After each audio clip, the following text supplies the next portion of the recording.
নমস্কাৰ বন্ধু-বান্ধৱীসকল, আজি মই আপোনালোকলৈ সুকা শাকৰ ৰেচিপি এটা লৈ আহিছোঁ। এইদৰে সুকা শাক ৰান্ধি খালে খাবলৈ খুবেই বেছি ভাল লাগে।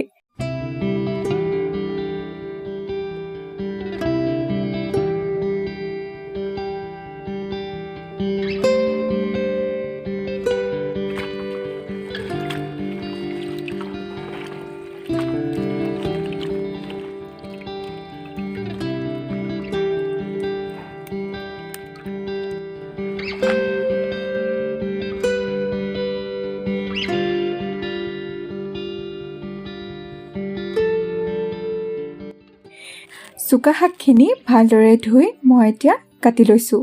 লগতে বিলাহী 3টাও কাটি ল'লোঁ। এতিয়া কেৰাহী এটা জুইত বহাই এয়া দিছোঁ সৰিয়হৰ তেল 2 চামুচ। তেলখিনি গৰম কৰি পাঁচফোৰণ, নহৰু, তেজপাত, পিঁয়াজ আৰু কেঁচা জলকীয়া দি আটাইখিনি ৰঙচুৱা হোৱালৈ ভাজি লৈছোঁ। তাৰ পাছত আধা চামুচ জিৰা গুড়ি, আধা চামুচ ধনিয়া গুড়ি আৰু হালধি দি আটাইখিনি ভালদৰে মিহলাই দিছোঁ। এতিয়া এইখিনিতে কাটি থোৱা বিলাহীখিনি দি দিছোঁ।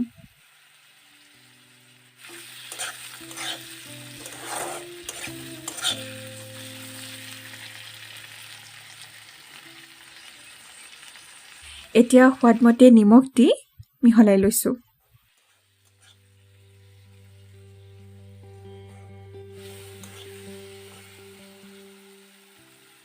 আৰু এয়া দিছোঁ আধা চামুচ চেনি। চেনিখিনিও ভালদৰে মিহলাই দিছোঁ।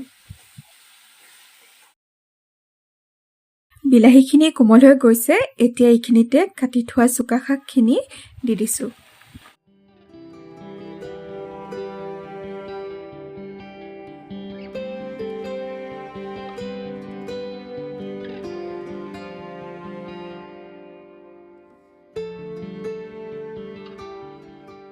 অলপ সময় এইদৰে লৰাই থকাৰ পাছত চাওকচোন শাকখিনি পমি গৈছে।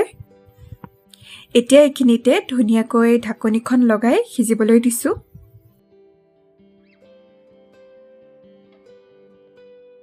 সুকা শাক ৰান্ধিবলৈ বেছি সময় নালাগে। এয়া চাওক, ঢাকনিখন আঁতৰাই দেখাইছোঁ।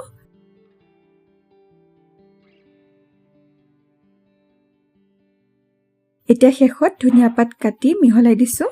এইদৰে আপোনালোকেও সুকা শাক ৰান্ধি খাব। আশা কৰোঁ আপোনালোকে নিশ্চয় ভাল পাব। পুনৰ নতুন এটা সহজ আৰু ইণ্টাৰেষ্টিং ৰেচিপিৰ সৈতে আপোনালোকক লগ পাম। আজিলৈ আহিছোঁ। ধন্যবাদ।